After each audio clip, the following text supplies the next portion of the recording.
Weezy out of here. Weezy out of here. We launched the first product. It did 2.2 mil in December, half a mil a month in profit. And look what we got on this flight. Same flight. Yesterday we were at dinner with this guy, Verum John. If you know, you know. Someone got a really nice gift over here. Nice.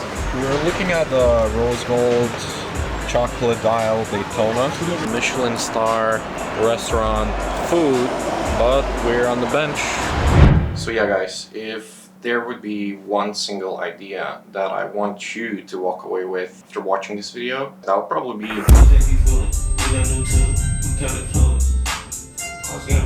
yo guys, it's been a while without this camera in my hands, but it's a pretty good occasion because we're on the way to Hong Kong. So I was like, you know what? Let's just take the dust out of this camera, spill some value, show you around like always. And here we are on the way to Hong Kong. The flight is approximately 6 hours. And what's crazy is that it turns out we got someone else on this flight. That someone else turns out quite big in econ.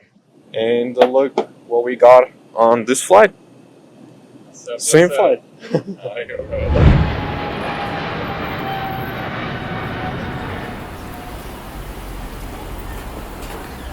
Yeah, the big one is the dry plum. Dry plum? Yeah. Okay, I'll try it.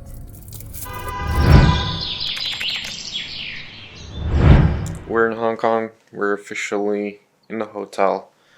And the views are pretty sick, to be honest.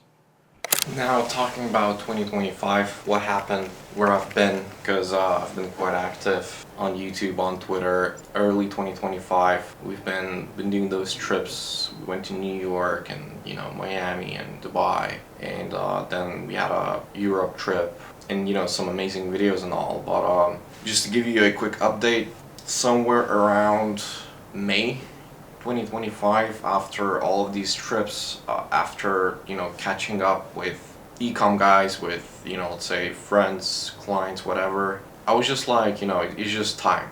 At that point we had a few brands internally. They were doing okay, profitable. You can make that work, in some way you can scale that up. But then I understood like one really important principle, which is like sitting on the right boat, being in the right niche, being in the right category. And if you're not, you're just not gonna make it.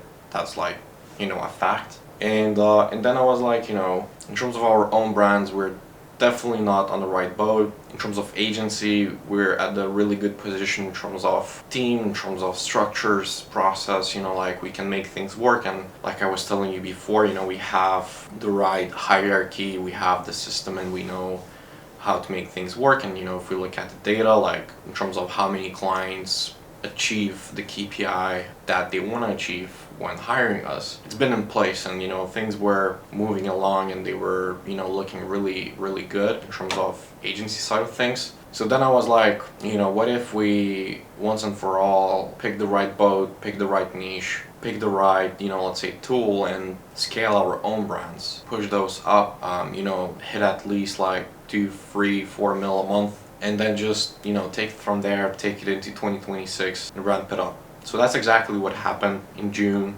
Took our first brand, we launched the first product in the niche where we wanted to be, and then yeah, I mean that went really well. It did 2.2 mil in December, half a mil a month in profit. Things were looking really good. Then somewhere around end of August, probably, we launched the second brand. That one is currently sitting at around 20k days, going solid. Again, showing the same patterns as the previous brand, so pretty sure it's gonna be doing like 2-3 mil around February, March this year, 2026. Then we launched the third brand around the same time. That one, it had a bit more kind of like nuances by itself in terms of like what kind of product that is, what kind of angle, and what kind of let's say business model we were building there. But I mean, that one still got to like 10k days. It's just that we were having trouble with payment processing, customer support, and things like that. So we took like a few months off just to recalibrate, get back on track with the backend, so-called. So that one is now up and running. We literally relaunched the ads like a couple weeks ago, and yeah, that's doing like close to 10K days. Now the last one we launched, the fourth brand we launched, it's actually the gel product that I was showing you on, I guess, my Miami vlog, where we've met the supplier, we got the samples, and they were not ideal for the launch. So we ended up launching that one as the last brand for 2025. That happened around mid-November, early November, something like that. And yeah, that one is currently doing averaging like around 10-15K days, picking up again same patterns, same everything, like, you know, the first and the second brand. So again, projecting like 2-3 mil by March, let's say anywhere from March to June. I'll be happy with 2 mil a month. So yeah, how 2026 is looking for us, we're gonna stay even more exclusive on the agency side of things. We're not gonna take on that many clients, even though we were doing that before. You know, 2026 is gonna be all about nailing that, you know, that client base where, you know, we can see that we can work with that guy, work with that brand for like, you know, the next like 5 years. Same is happening from their side of things. You know, it's a long-term partnership, great product, great business model, you know, scalable. Doesn't matter like where they are right now. Like, you know, we're not looking for 10 mil a month brands already. We're looking to get them there. But you know, in terms of agency, we're gonna stay even more exclusive. By mid-end 2026, you know, we're gonna squeeze down the agency to like where it shines the most in terms of amount of clients, amount of people, things like that. And then in terms of our own brands, we're looking to hit 10 mil a month by the end of 2026. I would say that's really realistic. If we would be a bit more optimistic, we would probably say 9 figures in 2026, which is definitely doable, given the, you know, the revenue and the track record, and, you know, let's say where we are at right now, like sitting in mid-January 2026. So yeah, I mean, best case, we're at 9 figures with all the brands in 2026, the brands that we run internally. Worst case, we're doing like, you know, let's say averaging 4 or 5 mil a month throughout, you know, let's say Q2, Q3, whatever, and then finishing up with 10 mil a month by Q4. So that's kind of the plan. I mean, if you would ask me like back in 2022, 2023 about the plans we've had and how positive I was back then, like I would say, you know, there's still certain like details that are not ideal, but this year I'm super positive. I mean, like, we're gonna hit that goal like 100%. So can't wait to get back on track with YouTube, be even more active. You know, the first few bricks of the building, they were already put in there. I have some free time and some hands to do the YouTube stuff. So now getting back on track, getting back to Dubai after this Hong Kong trip, and gonna do some amazing stuff. So yeah, stay tuned. You know, click that subscribe button underneath to stay informed, and see you around. Ready to explore the city. I'm gonna go grab something to eat, something to drink, look around. That's my first time here in Hong Kong. So yeah, let's see what we got here in Hong Kong.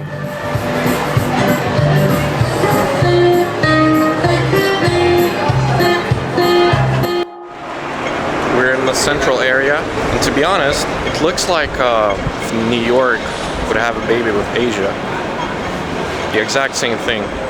Even the tiny streets in between ones, they remind you quite a bit about New York. But then I would say you feel a bit more safe in a way in Hong Kong. Whenever you're walking down the street, you can easily wear the watch.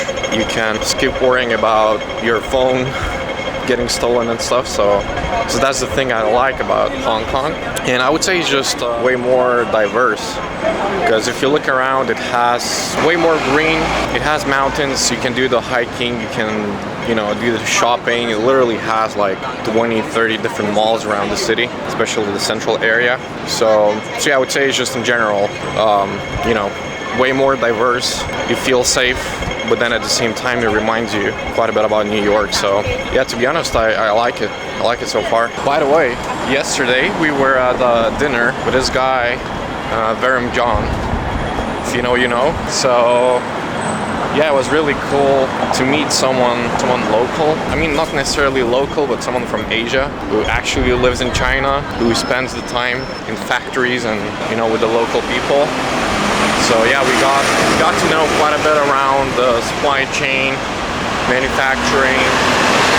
John is partnering up with one of the guys who was working in the government in Korea, so they got quite a bit of connections around, you know, manufacturing and stuff.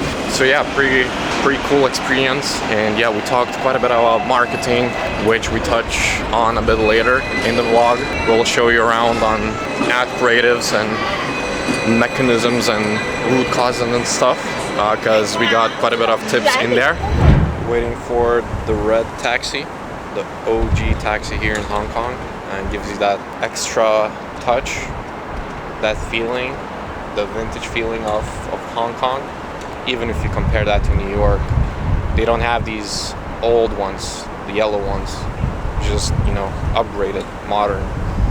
So yeah, in that way, Hong Kong is really winning in terms of vintage trams, taxis, you know, double floor buses, you know, things like that.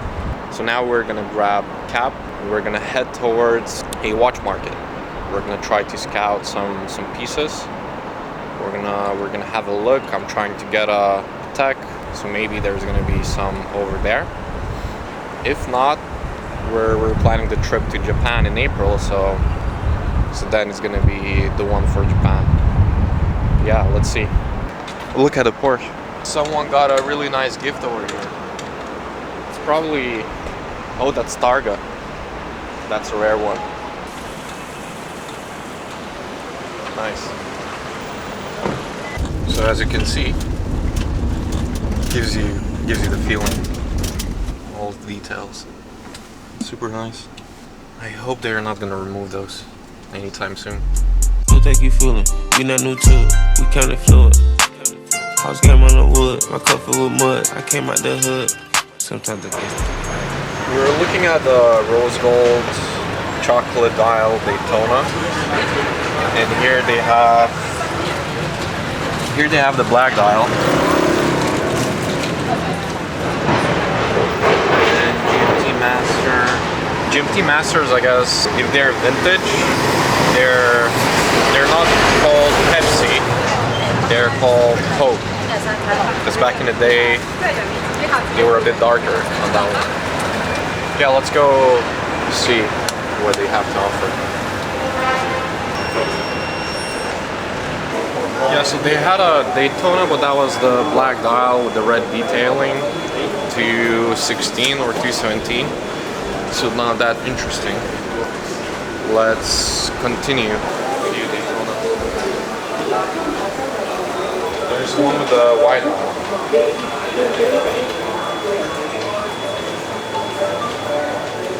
Need no one vouching for me. I be flossing, ain't talking about my teeth. Car push out, I keep losing the keys. Shouldn't have boxed my closet full of C's. My shit wet, Came for the Mong Kong, which is another district, doing some local activities. Quite a bit of people down here. So basically this area is all about the marketplace type of thing. So you just go around, you do the shopping. They have quite a bit of camera shops, watch shops, all sorts of stuff.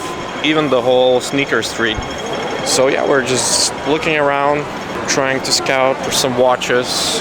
I found the Daytona I was looking for. Just gonna visit a few more shops, see the difference, see what's up, and take it from there. I guess we gotta try those as well. Cheer me on winning a few. We gotta start applying these tactics into econ. Spin and win after purchase upsell. Sounds like a huge take rate, especially in Hong Kong. We got the Michelin star restaurant food, but we're on the bench. The waiting line on that one is like more than an hour. So we're like, what if we just take the food away and let's just do a bench. Actually, way more enjoyable. humble ecom trillionaires. Really good. Not a huge fan of the duck, but the way it comes prepared, it's a good one. Especially the spicy cucumber. Now, I guess we're gonna go to the central area, experience the Hong Kong night, and then get back to the hotel, potentially grab a few drinks, yap around ecom.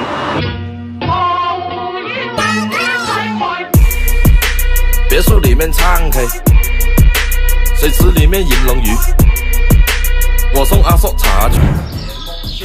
So yeah, guys, if there would be one single idea that I want you to walk away with after watching this video, you know, after scaling like multiple different brands in the last like 12 months, let's say. I mean, I've seen brands going from like 2 mil to 10 mil a month, 800k a month to 15 mil a month, even like brands without any lifetime value, MRR, things like that. They go from 3-4 mil last year to doing like, you know, let's say 12-15 mil this year, like 2025. You know, if I would need to recap 2025 and, you know, the main takeaways and learnings and, you know, to communicate that message over to you guys, that would probably be this one single concept that I got to see through this journey. It's not that, you know, it's theory or it's like, you know, it's coming from data or whatever. It's more like, you know, you just go through the journey and you spot these details and you learn from it and you know, look at the patterns and you take, you know, what's best out of it. So this concept, it came exactly from going through the journey yourself, from growing, from, you know, seeing the patterns. And this one is basically, I call this like creativity doesn't scale. The way I'm seeing this, you know, let's say if we're looking at most important lever you can pull, which is add creative, it would be, you know, let's say if we compare, you know, the teams of 1 to 5 people and teams of like hundreds of people, because, you know, we have both. Internally, we have a team of 100 people, and then we work with certain teams like, you know, clients or whatever, and they have like a team of like 2-3 guys, creative strategists and a few editors. So as example, in that case, you know, they can be and they can allow themselves to be creative. They can go into ads libraries, you know, they can scrape, they can run around, like, you know, spend like dozens of time on Reddit and, you know, get creative. And, you know, in their case, at their scale, doing like a couple mil a month, you know, it works. But if we're looking at brands who've scaled from like anywhere from like 500k a month to 2 mil a month zone in 2025 to be hitting like 10-15 mil a month by the end of 2025, I would say there's no, you know, no freedom in a way. There's no way how you can get creative in the process because they understand how these details work. You know, let's say they understand and they can fully break down the creative into like those little pieces of the puzzle, and then, you know, they can reverse engineer the whole puzzle, take that into small pieces, throw that on a table, spend like few months looking at this whole mess, and then, you know, they can slowly, step by step, being able to calculate while being able to, you know, let's say project, tell when it's gonna happen. They're able to basically take that puzzle from the table and make the whole painting out of it.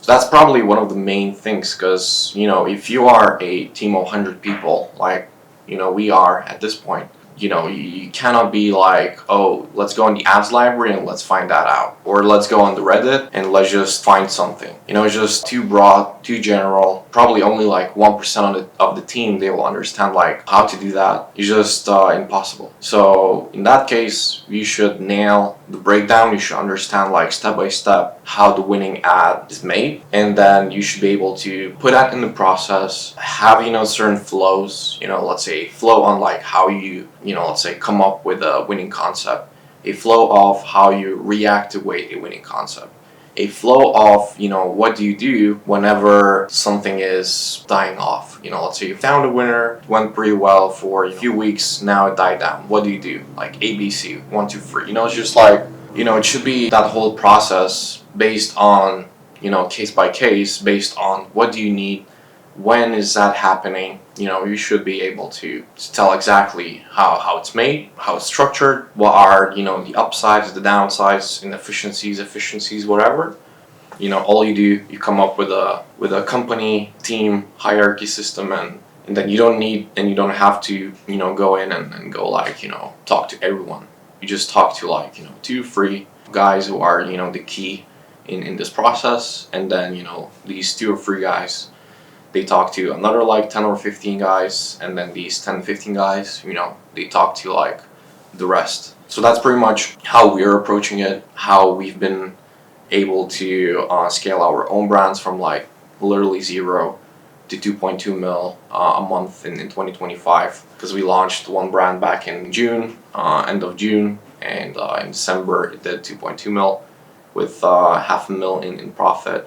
And we have like 3 more brands. Most of them, they were launched like around the Q4, end of Q3, and all of them are doing like way more than 10K a day. So, that process works. Once you nail this, once you, like I said, understand like, the whole breakdown, you can throw the ad creative on the table, detach that into small pieces, see the patterns, see, like situations where, you need to be efficient, you need to be, scaling, you need to reactivate the creative, you need to remake the creative, iterate the creative, whatever. And then for every single piece, you come up with step by step, you come up with how to make that work. And then you have the hierarchy system. That's just game over. And to be honest, if you're looking at brands who are hitting like, let's say 1 mil a month, 2 mil a month, they did that pretty quickly, and you feel like, that's an inspiration to you guys. I mean, I hate to say that, but I wouldn't take inspo from these kind of brands, because they can allow themselves to be creative. If you want to go to like 1 or 2 mil a month, great, do that for sure. But if you are looking more for like 10, 15, 20 mil a month zone, and you want to get yourself to that level, it's just not gonna happen.